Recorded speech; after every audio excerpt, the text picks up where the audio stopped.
Hey, welcome ladies and gentlemen.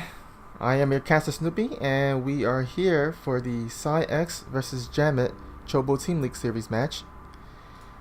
And we're just going to go ahead and go straight into it. Load up the first replay. Hope you're having a great evening and or night or afternoon, morning, wherever you guys are. Currently it is 9 o'clock in the Eastern time where I'm at right now. Anyhow, let's go ahead and introduce our players. Without wasting any time, we're gonna go ahead.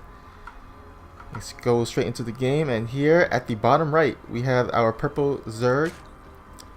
Representing Team JaMiT, it is Driz.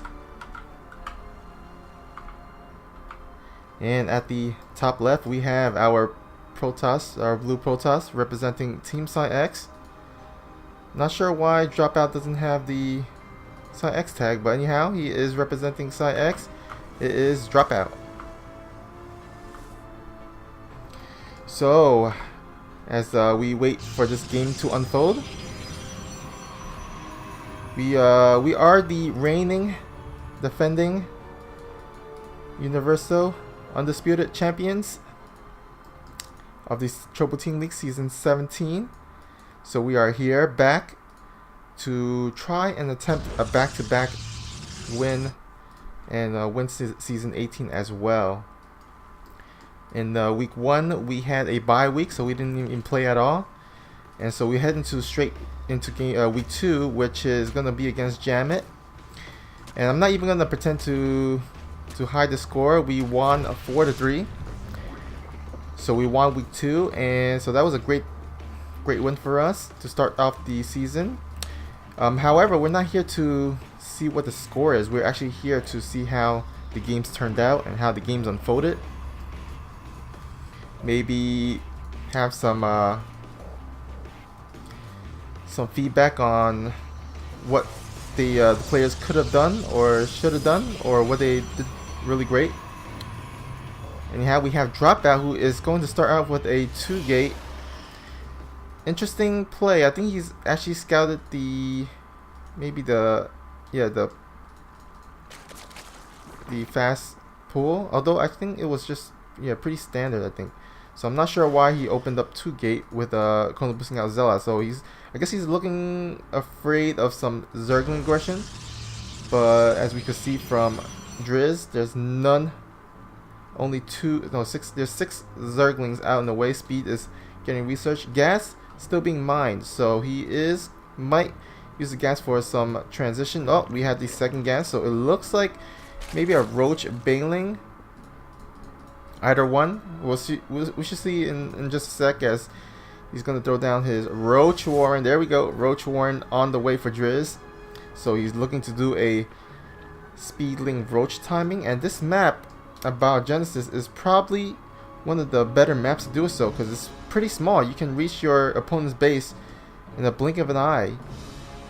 The travel distance isn't that long, so can pretty much go into your opponent's base rather quickly. And for Dropout, at least he got his 2 gates before Nexus, although he's in a little bit of a supply block, which is not a good idea against Roach all-ins here.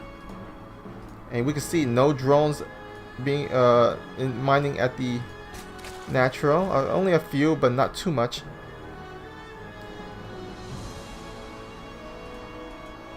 And if Dropout actually kept his probe at the natural, he could have seen that there was no drones mining and that there might be an incoming attack coming. But either how, he's gonna go ahead and drop his Stargate, and if he can actually produce a Void Ray first, then that might actually help during the defense. But Oracle could also help as well, so we might actually see an Oracle.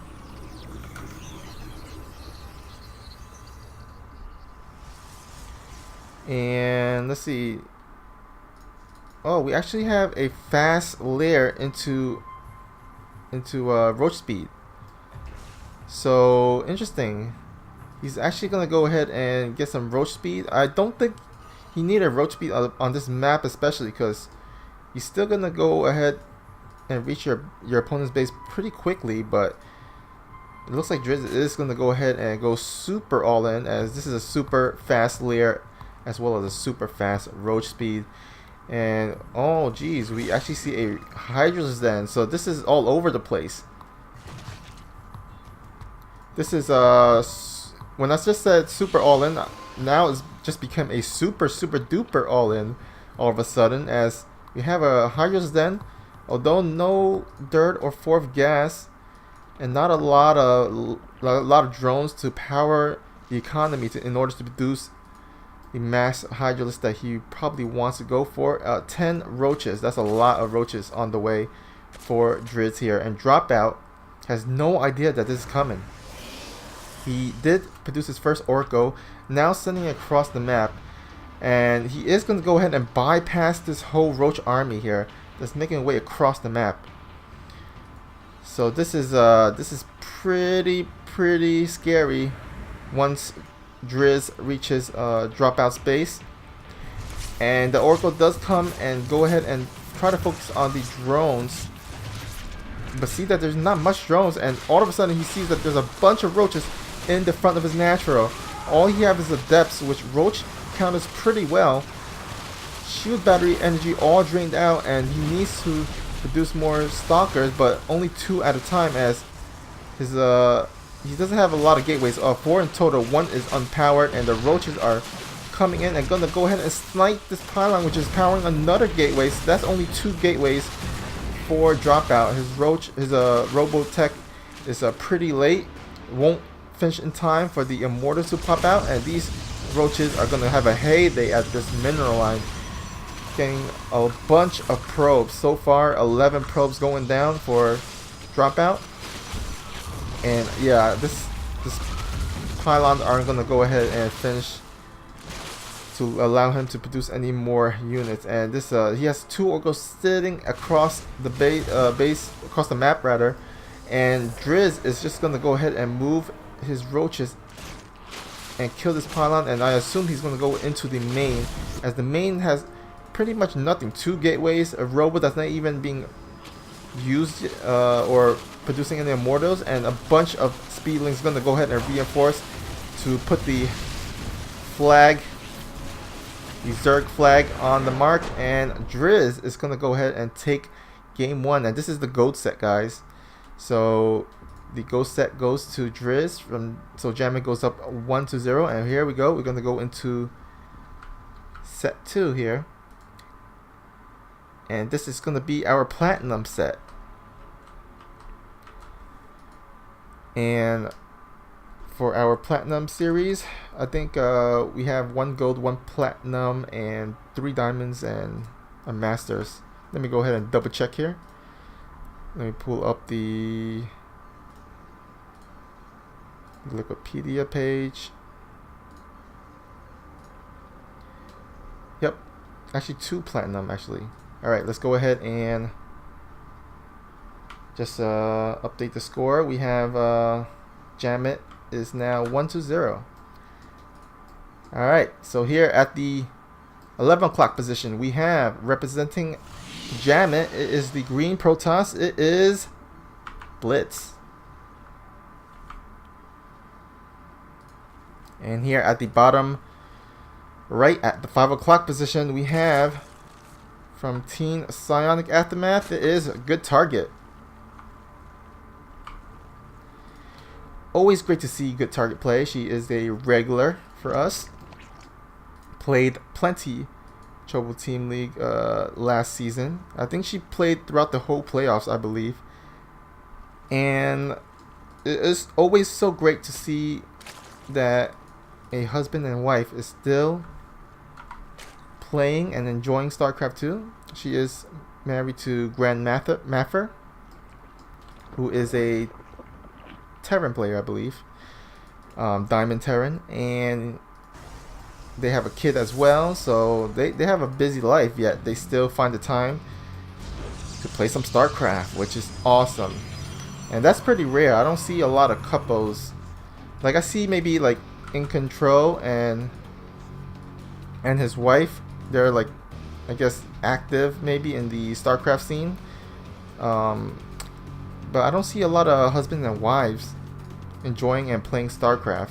So that's pretty awesome. And maybe their kid will get into StarCraft, him or himself, or herself. I think it's a himself. It's a little boy, I think. And maybe he can maybe go ahead and become a prodigy, or maybe go ahead and win GSL one day. Who knows? But anyhow, Blitz, it looks like he's gonna go ahead and open for the double gateway, and I'm just so confused because these double gateway openings, for some reason, has become a lot more common. Usually, I see usually the standard was gateway gas and then into Nexus, but all of a sudden I see like diamond players and apparently platinum and gold players opening with 2 gateways, and I'm not sure why there's a shift in the meta, but hey, if it works, then I guess you might as well just go ahead for it. Blitz go ahead with his 2 adepts, going across the map, gonna see if there's any damage that he can get done. Meanwhile, Good Target gonna go ahead and go across the map with her own Zerglings. The adepts actually bypasses the Lings, so they're just gonna go ahead and miss each other. Not too much defense here at the natural of Good Target, so these adepts can actually get a lot of damage done. In the meantime, Good Target is going to go up into the ramp and not see much, or actually can't do much, as there's 2 adepts guarding the tower, and the adepts does shade in, and let's see how many drones does he gets. 1 goes down, needs some focus firing, another drone goes down, needs to run away with the drones. Not sure why there's a hold position by Good Target, but meanwhile the Zerglings just come back and speed just finishes. 1 adept will go down, and the other adept does survive. So this adept will go home and live to tell the story. And let's see how many drones, total drones. 4 drones going down. So not too bad. 1 adept for 4 drones. That's pretty good. Pretty good trade for the Protoss indeed. And Good Target did have to force out a bunch of speedlings because of those adepts. And I don't know if these speedlings will do too much, as there are a bunch of adepts hold positioning at the ramp of Blitz. So these speedlings not gonna do much. These could have been drones instead, to replenish the 4 drones that she lost, but instead is all into speedlings that not gonna get too much done. Oh, actually she's okay. Well, I was about to say that was probably not the best idea to go up and try to attack through this, as this choke is pretty solid. Now I like this Overlord spread by Good Target. She has her speedlings and overlords all across the map for some map visions, so that's pretty good map control by Good Target. We'll be able to see if there's any drops or maybe some oracles probably coming across the map. Instead, Blitz is going for a Void Ray. I believe he has a Void Ray. Yep, a Void Ray. Is going to patrol around to snipe any wandering overlords or any patrolling overlords. However, these 2 overlords is pretty good at hide and seek. They are hiding pretty well on the left side, avoiding the Void Ray, and Zerglings come in, sees a bunch of Zealots. Do we have charge on the way? We have Twilight Cancel. Charge is finished. So it looks like we have a charge lot, maybe a timing charge lot attack. Ooh, we do have a cheer from Jedi Zealot. Nice Thank you for the cheers. 95 cheers. Welcome to the stream. And here we go. The Blitz is going across the map and catches these Zerglings. Oh no, these Zerglings gonna get chewed up by these charge lot, and now it's panic mode for Good Target. She does have a spine crawler, so that could help, but she needs that Baneling. She does have Baneling speed on the way, halfway done, but she needs to morph some Banelings like ASAP. She has 18 Zerglings on the way, but by the time these Zerglings pop out, these Zealots gonna go ahead and, oh man, these Banelings could have come in really handy by now. Although even if the Banelings did kill up and clean up these Zealots, these two Void Rays there's no defense against them, as there's no Spore Crawlers, only a Hydra Den, but only 3 Hydras coming out for Good Target, and Good Target is getting crushed by these Zealots. Oh no, the spawning pool might go down. If that's the case, it does go down. No more Zerglings for Good Target. She's can only produce Hydras right now. She did manage to push out 8 Zerglings before losing that spawning pool. Oh no, the rally points. Oh man. And Good Target dropping an army supply 8 to 22, and this attack definitely, I think, could be the game changer here. More Zealots going across the map. However, spawning pool is just being remade. Oh yeah, actually the Hydras then actually also got taken down. So there's no Hydras or Zerglings being produced by Good Target. She can't even produce. She's banking on a lot, 800 gas right now. And all these drones are dying to these Void Rays. 22 drones going down. So this is pretty much GG by Good Target, as I don't see there's any way of her coming back. There's no defense left for these Void Rays. There's 13 Hydras being produced, but will it be out in time before she loses everything? These drones, more drones going down. Oh no. This is like the meat grinder, the drone meat grinder here. And cleans up all the drones at the natural. Hydras finally comes down, but it does pop out to a bunch of Zealots, to their doom, to their deaths. And these Void Rays still alive. Finally one goes down, but ooh, it does finally clean up the Void Rays, but yeah, this is just too much left still for Blitz. And more reinforcement coming as well, 4 at a time. This is interesting, but hey, yeah, he's pretty ahead. So either way, I'm not sure what Good Target she can do. She lost all her drones at the main, at the natural. Does have a few at the third, but losing her production buildings once again, losing that Hydra's Den for the 2nd time in a row. And I'm pretty sure that spawning pool will go down as well. So just a matter of time. Good Target is going to go for one last stand with these Zealots. Oh no, these get sandwiched. And GG by Good Target. So well done by Blitz. And we're going to go ahead into our third set, which is our 2nd platinum set. JaMiT is currently 2-0. So the gold and the bottom, I guess the bottom half of our group is not doing too well right now. Anyhow, let's see if War Buffo can bring this back. Oh wait, I just introduced him. Let's go ahead and just introduce him once again. Representing Team Psionic Aftermath at the bottom right, we have none other than War Buffo.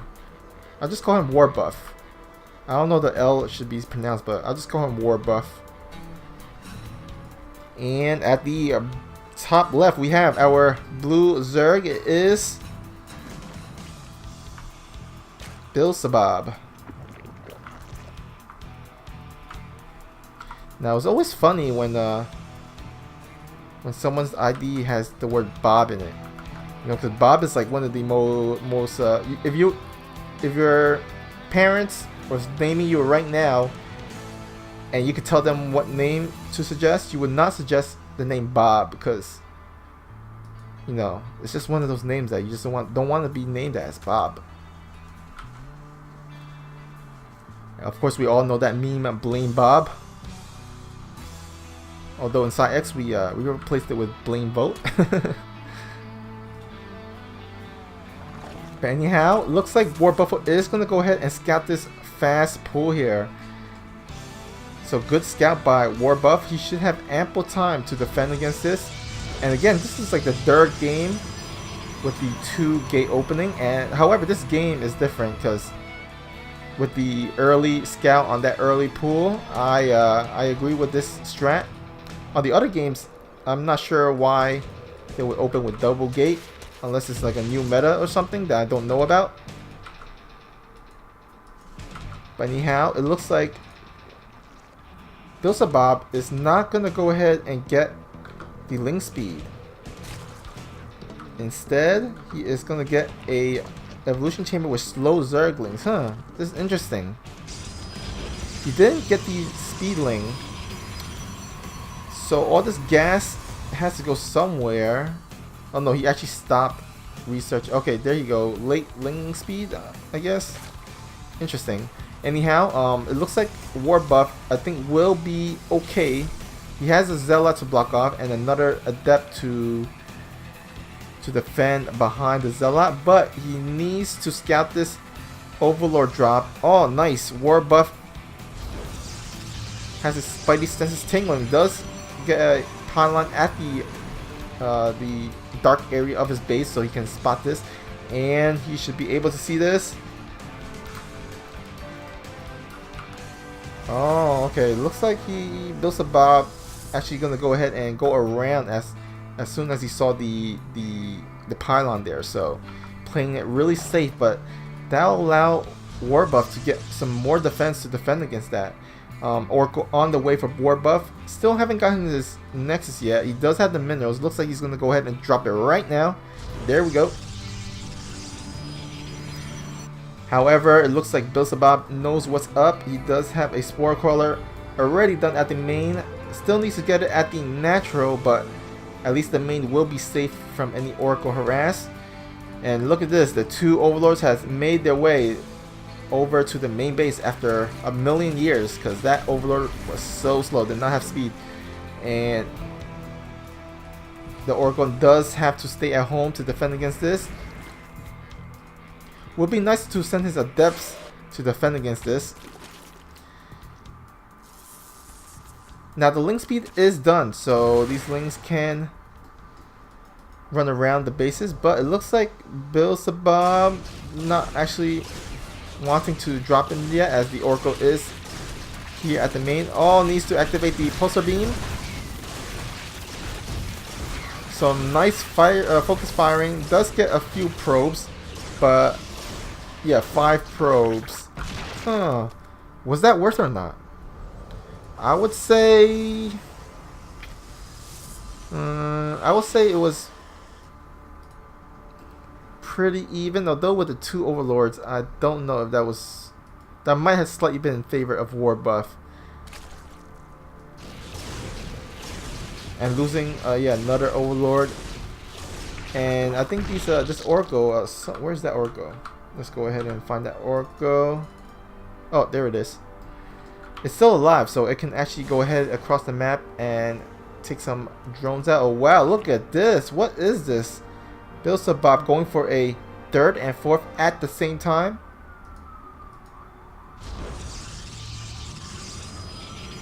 So some really fast hatcheries for Beelzebub here, and he is gonna go ahead and macro like crazy, which is pretty crazy because that opening was a little weird. But I guess he felt maybe. Oh, sorry for the siren at the background.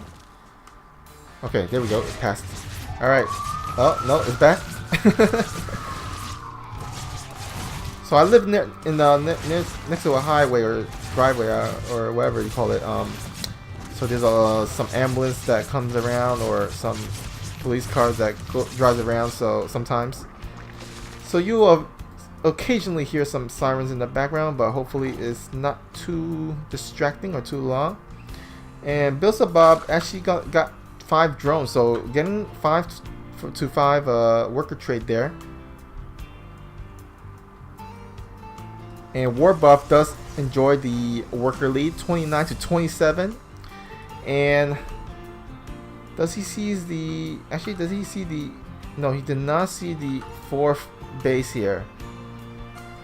So he did not know that Bilsabab got the dirt and 4th at the same time.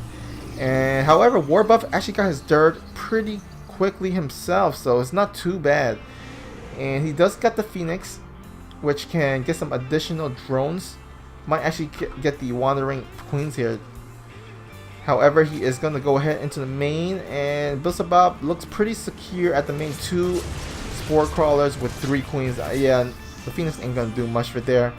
And it looks like Bilsabab going across the map with his Lings. No Overlord here though this time. So can't be dropping any more Lings unless he brings the Overlord over. And these Phoenix, oh, gotta be careful. These Queens, there's 6 Queens here. So want to be careful, don't want to lose the Phoenix. Looks like Warbuffo will be transitioning into Robotics Bay Tech. So we'll see if he does go for Disruptor or Colossus. Either way, it should be good, as looks like Bilsabab is making majority a Ling composition. Has yet to throw down his tech. He's basically going on Lings and Queens. I wouldn't be surprised if he actually go ahead and start teching all the way to Hive and getting that Ultra Den. Or Ultra's Cavern rather. And getting some Ultras, Ling, Ultras, and Queens. That could be a good combo. Alright, so Warbuffo gonna go ahead into the 4th base of Bilsabab with 4 Adepts. Does shade in, get some more drones. Nothing to defend here. Caught Bilsabab off guard here. Does not have a lot of units. And these Queens are going to go ahead and come over to defend. But these Adepts can just go shade around, ring around the Rosie all day long. And he goes and shade into the natural. More drones going down. And I'm not sure what Bilsabab is doing, because he is having a lot of trouble against only 4 Adepts. There shouldn't be too much trouble. And again, these Adepts are just ringing around the Rosie. And I think, yeah, finally Bilsabab will clean this up. But until after 18 workers going down to a few Adepts, that's pretty tough there. Now the good thing going for Bilsabab is that he has his creep spread. He had a lot of Queens to produce some creep spread, so that allowed the Queens to kind of reinforce more quicker, but a little slow on the reaction time, and allowed the Adepts to get a lot more damage than it should have been. But anyhow, it looks like Warbuffo is enjoying a 93 to 66 supply lead. A little bit supply block, so 2 more pylons on the way, and Colossus tech is the choice, along with Zealots, Charge Lots rather. And so we're gonna have a lot of Charge Lot and Colossus, while Bilsabab is going for Mutas. Okay, so he's going for some Ling Hydra, but then also adding some Muta play maybe, or Corruptors. Now Bilsabab did not scout the Colossus tech, so if he's going to go Corruptor, it will be pretty much a blind counter to it. On the other hand, Warbuffo does have his Oracle full of energy, can go ahead and revelate as much as he can, see what composition he needs to build against Bilsabab. As you want to build an army that just straight out counters the Zerg, as which he's doing actually with the Colossus build. Colossus does do a lot of extra damage to light units, which is what Zerglings and Hydras are. So that should do pretty well against that composition. Now the one thing that Bilsabab does not have is a Baneling's Nest. So usually Ling, Baneling, Hydras is the common meta in terms of ZVP these days. However, instead, Beelzebub is going to go ahead and skip the Bangling's Nest, skip the Hydras, going straight into Corruptors and Mutas. Now, War Buffalo does have a bunch of Phoenixes, 7 Phoenix in total, and that will be able to defend against the Mutas, but the Corruptors, on the other hand, will be having a little bit harder time. Ooh, flies into the main. A little bit of a miss micro there, or actually, I guess not paying enough attention to it. And that happens because Phoenixes requires a lot of micro. You gotta basically babysit it, which is why, personally, that's why I don't usually go for Phoenixes. Because it's like, you gotta babysit and then macro at the same time, which is pretty difficult. You need a lot of APM for that. I like more the robo routes. It's much easier and doesn't require as much APM.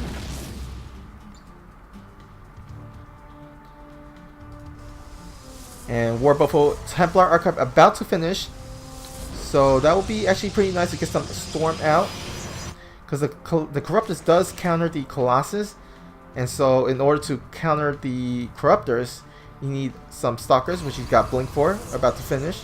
And with some Storm, you can pretty much keep away the Disruptor, or at least prevent them from going on top of the Colossus. And some Zerglings trying to get into the base of War Buffalo. Oh, actually does burrow there. Nice. I didn't even notice that he got burrow tech there, but he does get some burrow lings at the 4th, and can definitely use that later on in the game when he needs to distract the Protoss here.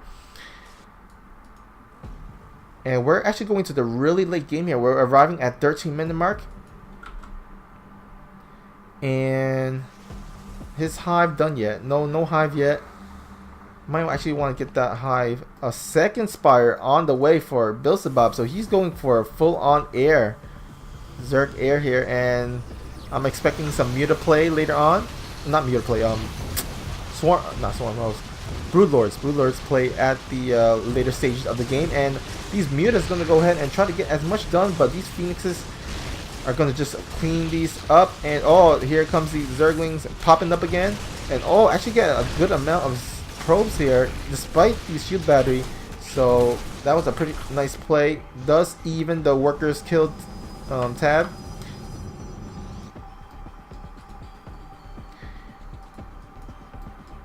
War Buffalo does need to actually saturate this gas as he wants to get as much gas as possible, especially when we go into the later game here.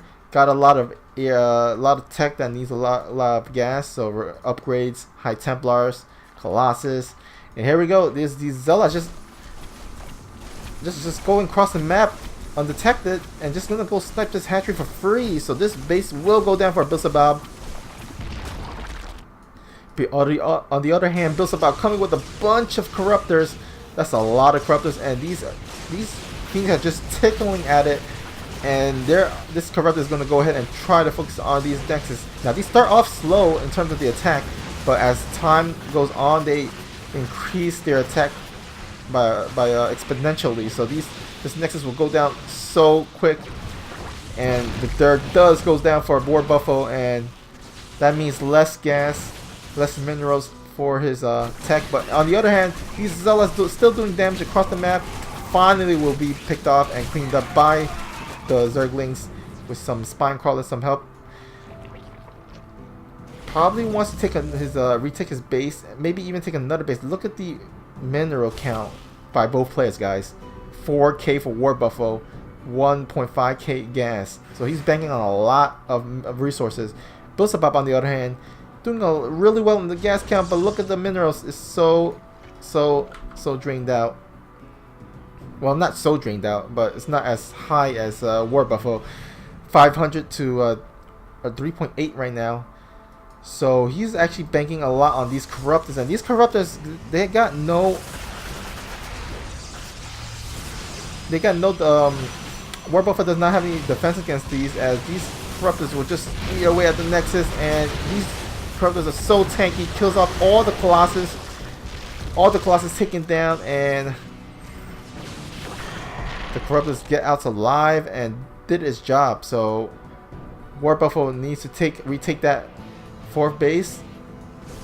Needs to get some more anti-corruptor tech as that's a lot of corruptors, and the greatest fire is just about to be done. So Broodlords, these corruptors, these low light health corruptors can turn into these Broodlords and ruin the heyday of this Protoss. As there's actually a lot of Archons, which is actually not too bad against Broodlords.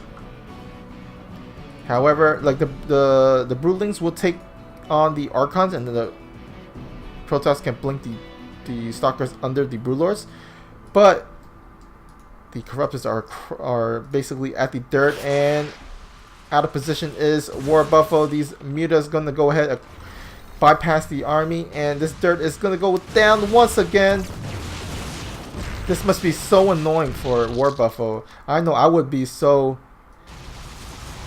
annoyed by all this harass going down. Corruptors killing my Nexus, Mutas killing my mineral line. And War Buffalo is just sitting at the middle of the map, not doing anything. If he's gonna go ahead across the map, then just go attack. You know, you either stay at home, recall, and defend, or go across the map and do some counterattack. It doesn't help to sit your army at the middle of the map, and that's exactly what War Buffalo is gonna do. That's a scary army here. Remember, Beelzebub has only mainly Lings and Mutas and Corruptors, which does absolutely nothing against his army. He does have some Hydras actually on the side, but these Storms can actually clean up these Hydras pretty well. Storm going down left and right, going on top of the Hydras, and this army is so powerful. It packs so much punch. Archon's doing so much damage to the Hydras, to the Lings, and oh man, no, I think this Broodlord tech is actually really late, and this will allow War Buffalo to clean up the 4th of the Zerg and go into the natural, and only 4 Broodlords. What is it going to do against all these Stalkers and Archons? Absolutely nothing. These are heavily upgraded 2/2 for War Buffalo against these 1+1 flyer for the air, and these Broodlords just go down instantly. Storm to spare, and I think War Buffalo just won this game with this counterattack. A bunch of more Stalkers are going across the map to reinforce. And what's Beelzebub doing? He's not actually producing a lot of units so far. I think he's just complicating. I don't know why that word is so hard to pronounce, but just wondering what he could have done right or done differently, and looks like he's good to go ahead and GG. War Buffalo takes the first game for Psionic Aftermath, putting the score 2-1, still in favor of JaMiT. And let's go ahead and go to our set 4, and that is gonna be our first diamond set.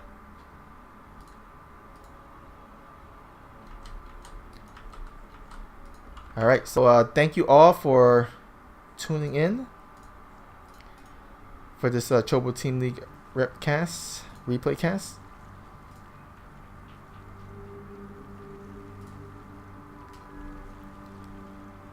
Let's go ahead and update the score 1-2.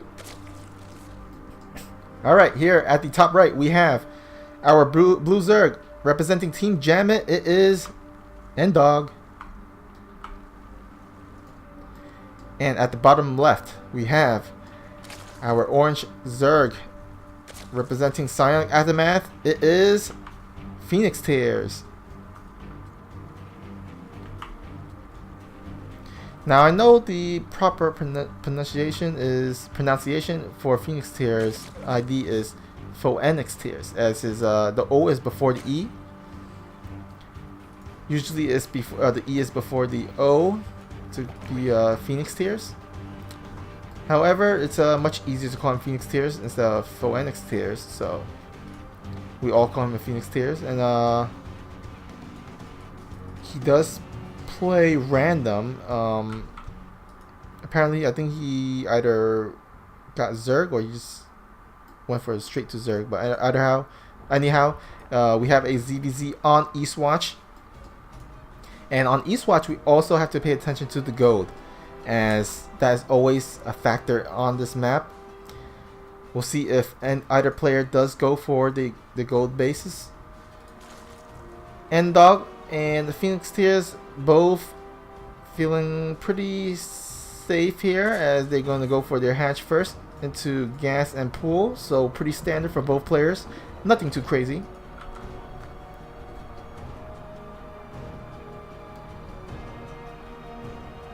And these overlords are going to go ahead and bypass each other.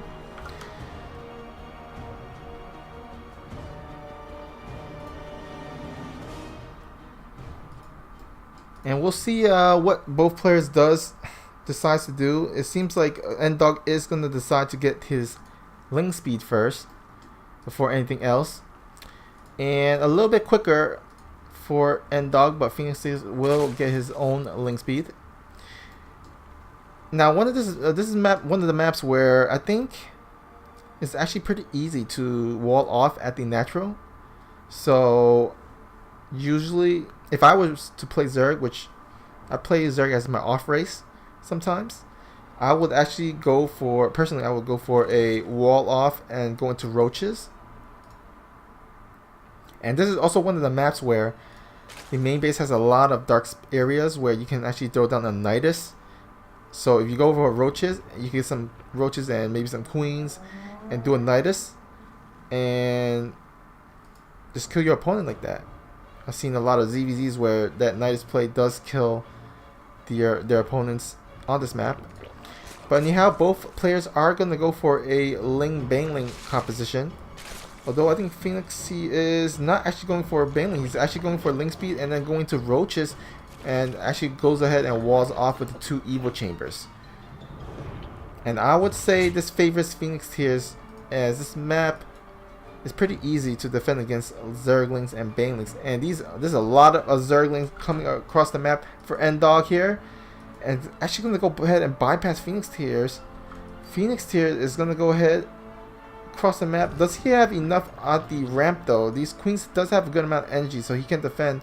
Roach one is about to be done. Oh man, if he actually went in with the Zerglings right now, I think he could have done a good amount of damage. Instead, he's going to go ahead and give Phoenix Tears some time to defend and prepare. No roaches on the way yet. Oh, I guess he does have the supply to produce some roaches, but these Banelings and Zerglings on the way and will take out the queens. Oh no, these queens and the evolution chamber will go down. More Zerglings coming across the map. The Lings for Phoenix Tears have been cleaned up across the map by N-Dog, and he has nothing to defend this natural. The Roach one also goes down. Oh man, not looking too good for Phoenix Tears here. And the roaches, a few roaches does comes out, but will it be enough? Drones needs to be pulled. Oh man, this area is not so good for the drones here, and this is going to be a lot of drones going down by the end of this. 12 already going down, and he does manages to clean this up. So Phoenix Tears needs to re-wall off, stabilize, re-macro up. Now the crazy thing is that even after losing 12 drones, he's still up in workers. He's still 22 to 18. But there's more Zerglings coming across the map. He needs to wall off. If he can wall off and defend with these roaches and Zerglings, I think he can actually pull out ahead. He's still a little bit ahead currently, but if these Banelings and Zerglings does any more damage, that could be the turnaround for N-Dog here. And here we go. Zerglings going up the ramp. We'll see that these roaches are blocking the natural, and the Banelings will go in. Oh no, focus on the roaches. Does clean the evolution chamber at the same time. And the Zerglings are going to go make their way in the main, and there's not a lot here to defend. More Zerglings go into the natural. Will get the surround on these queen. Will it be taken down? Drone's trying to save it, but oh well, he actually survives with the queen. But I think more and more Zerglings coming and will be able to overswarm the Zerg here. Phoenix here almost had the defense. Was still ahead after the first big attack, but was not able to get the necessary defense for that second bust. Although, actually, he's still managing to hold on a bit here. And he's still 19 to 17 workers.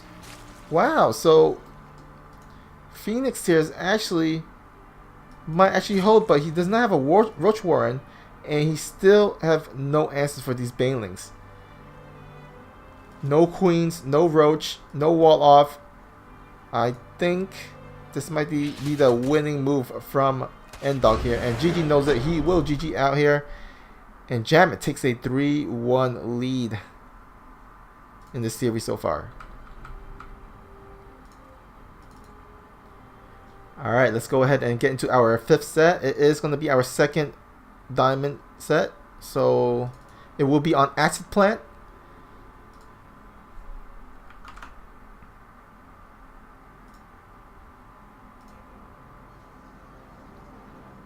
Alright. Let's go ahead and update the score. Oops. There we go. Alright. At the bottom right, we have our Teal Zerg player representing Sign X. It is OFE.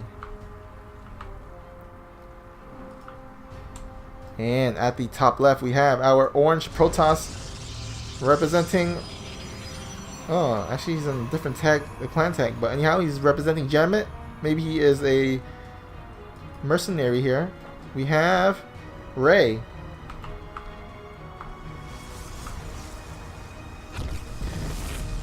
Oh, what in the world? I think that might have been a mistake there. Oh, actually, he cancels the pylon at the main. Oh no, I think that was a mistake. I mean, it's not a mistake. I know he's intentionally canceled it, but I think he should have let it finish because he can't produce probes during the this meantime. But anyhow, he's gonna throw down a 3-gate. Oh man, this actually might be pretty nasty here. OFE. He does not scout this. He did not send a drone scout, so he has no idea that this is coming. And I think Ray should have actually made the pylon wall here, so that if there is a Zergling counterattack, at least he would be able to buy some time. But instead, he's going to go ahead and throw it in the main. And this is pretty intense because 3 gates.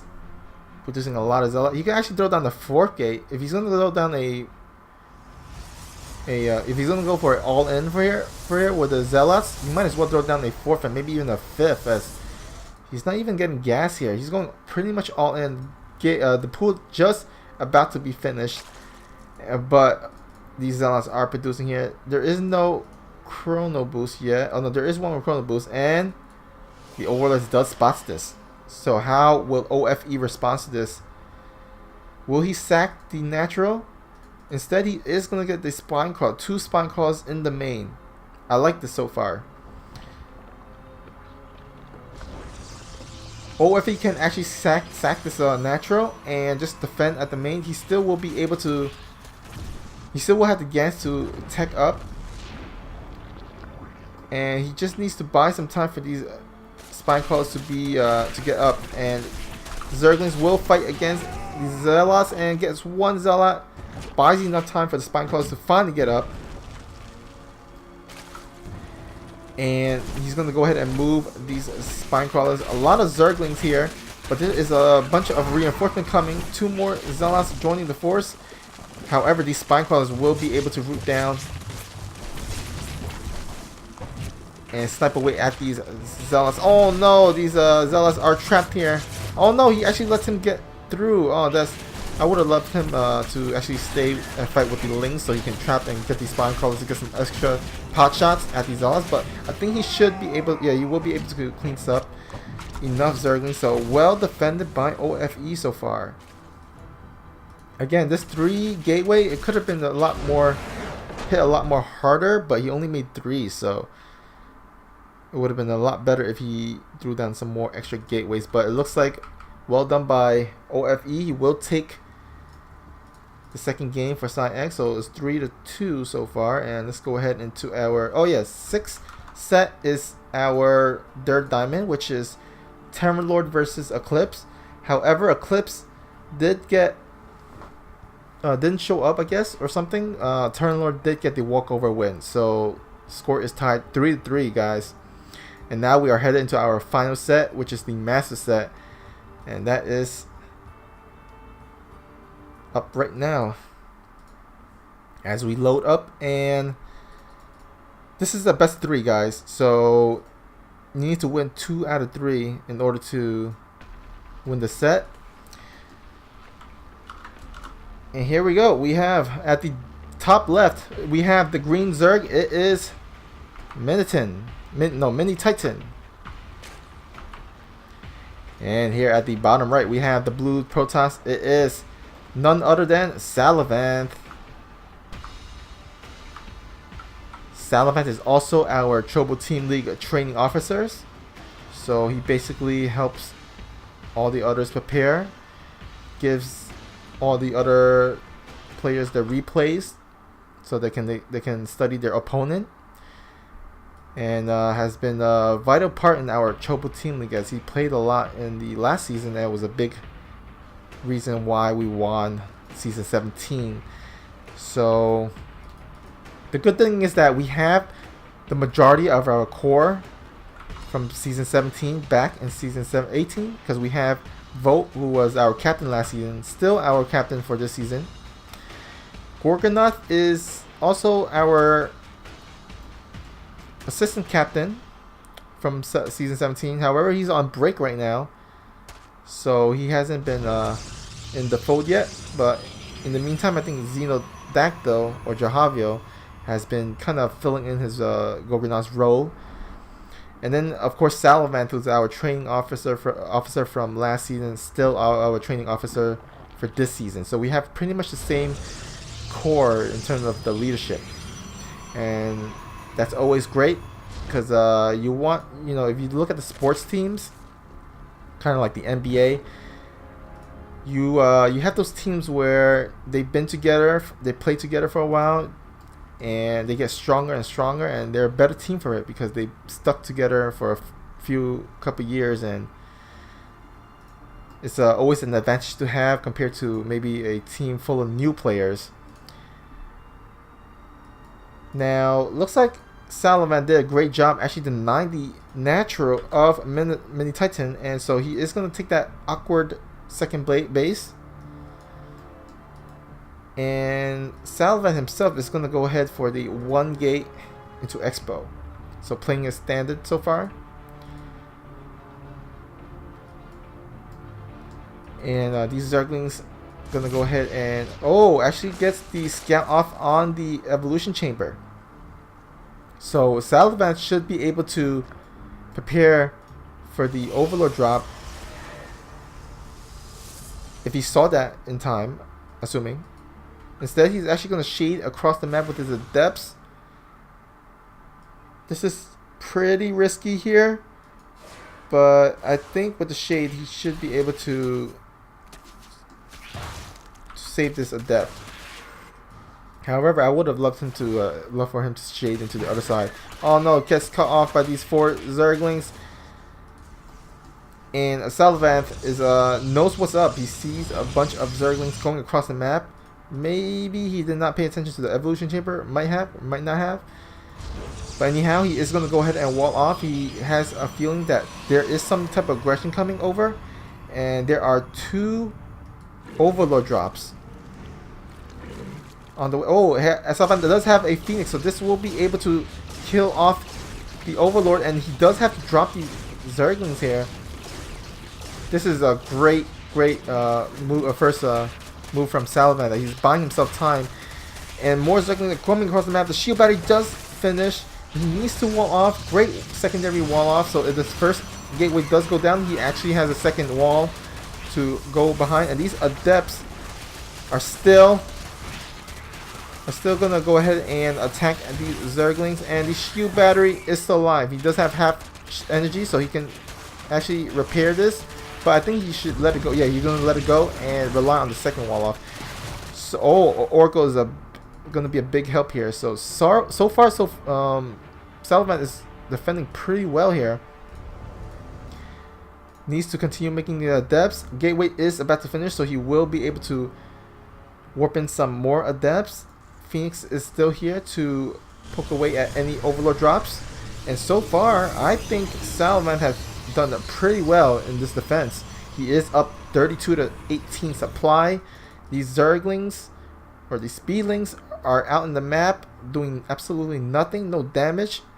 All that could have been drones instead, and he did get the late dirt base. So Minitin is kind of reading and suffering a little bit on the economy side, and he's gonna go ahead and get the second gas, and with the air tech from Salavant, that forces Mini Titan to get the spore crawlers at his main base and natural. So that's two more extra drones that has to go down in order to defend against these oracles.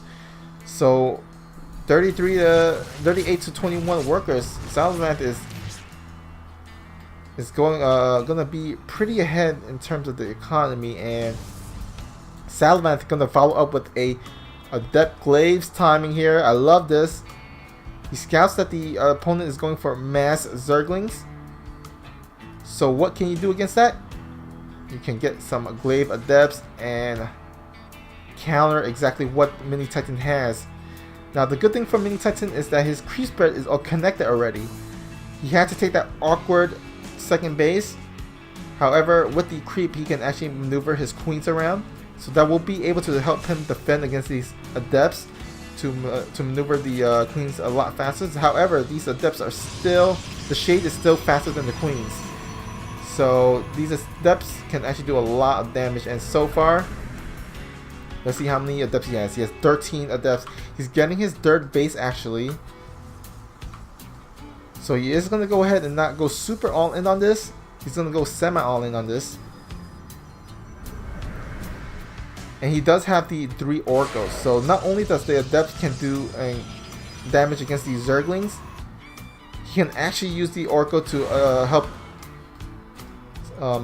with the attack as well. And oh no, these adepts are a little bit on the move command here. Does finally get some Zerglings on the retreat. And what does Mini Titan have?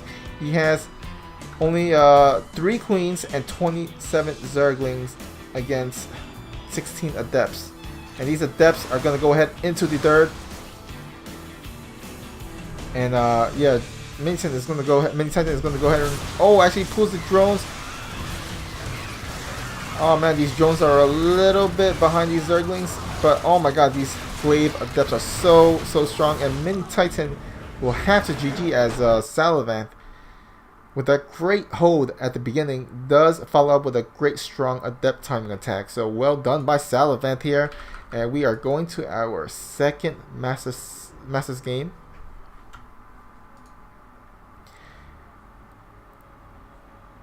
Now, you might see that Mini Titan actually has a diamond border. And you might be wondering, what? Isn't this the master set?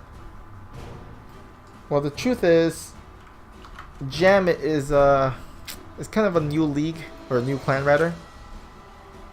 Dropped them has actually made a clan war with them a little while ago. And said that they were a new clan, and they're kind of up and coming. So they don't have a lot of strong players, so I'm guessing they had to use Mini Titan to sub in for their master set. Anyhow, let's go ahead and introduce our players. At the 11 o'clock position, we have, representing Team JaMiT, he is on the ropes. He is Mini Titan. And at the 5 o'clock position, we have our blue Protons, representing Sign X.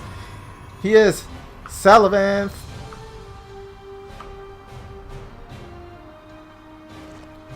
Alright, Salavant going for the the early scout, same as the last game. However, this map is a little bit bigger, so will not be able to block off the hatchery of Mini Titan. So Mini Titan is gonna be able to throw down his natural at the standard time. In the meantime, Salavant's gonna go for the same build as last game. So nothing too crazy. Both players gonna play it standard. And we'll see if Salavant goes for that Stargate tech once again. This is a pretty good map actually for a Stargate tech, as you have that dirt base, third pocket base in the back, so it's much easier to defend, much easier to expand, and you can go for air units to harass in the meantime while you power up to maybe carriers or void rays. In the meantime, Mini Titan gonna go for some link speed, and again, this map is pretty big, so good map for the Zerglings or the Speedlings to run around and get some damage done.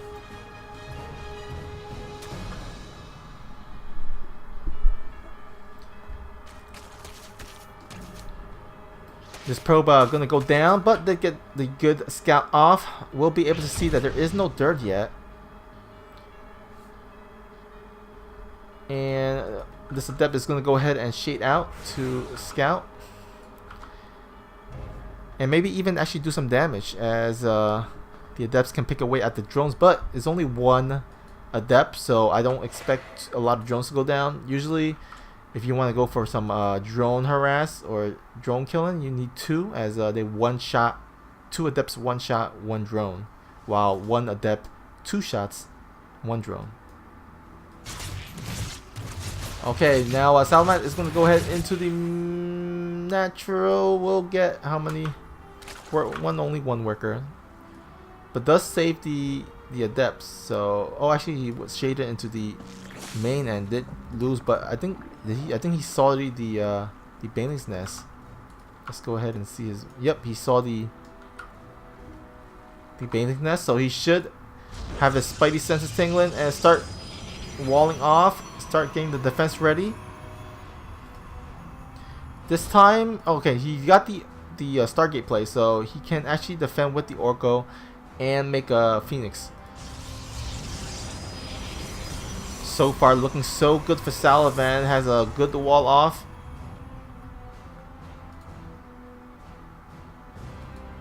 And that's a lot of banelings here. So here we go. Looks like Mini Titan will be moving in with his banelings and zerglings. Will he be able to bust this through? Oh, all the banelings go on the pylons. Oh no, there's a second. Oh, that wall is so good.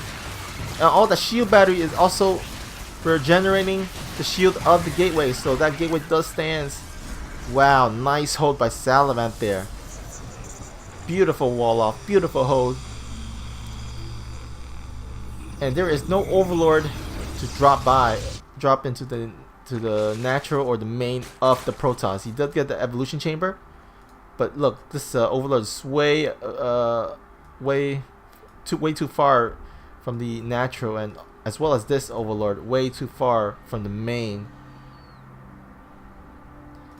He's trying to get his overlord speed, but that's not going to finish in time before Salavant is going to go and produce a bunch of adepts from these 5 gateways, getting the Twilight Council as well. We'll see if he gets that glaive of depths just as last game, because it's looking pretty similar to last game so far. These 2 Orcos will be able to deny this hatchery. Oh, great pickoff for Salavant here, further denying the third base of Mini Titan. So now Mini Titan is stuck on 2 bases, and again has to waste another 2 drones to produce those spore crawlers to defend against the Orcos. And this overlord drop does get spotted by the Phoenix, so well done. So everything going so far is going so good for Salavant here. This forces Mini Titan to actually take the back pocket third base, and Salavant is just gonna go for Adept. Oh man, I love that new Adept icon. They changed it from the blue to the orange now. Oh, these these Zerglings are about to go in, but Salavant has a bunch of Adepts scaring off the Mini Titan's Speedlings, and Wave Adepts is about to finish. This will actually be a great timing for Salavant to hit. As soon as he goes to the reaches Mini Titan's base, his Glaive Adepts tech will be finished, and that'll be a great timing attack. And here we go. Salvan's going to go ahead and shade across more Adepts. Total of, let's see, 15 Adepts and 2 Oracles.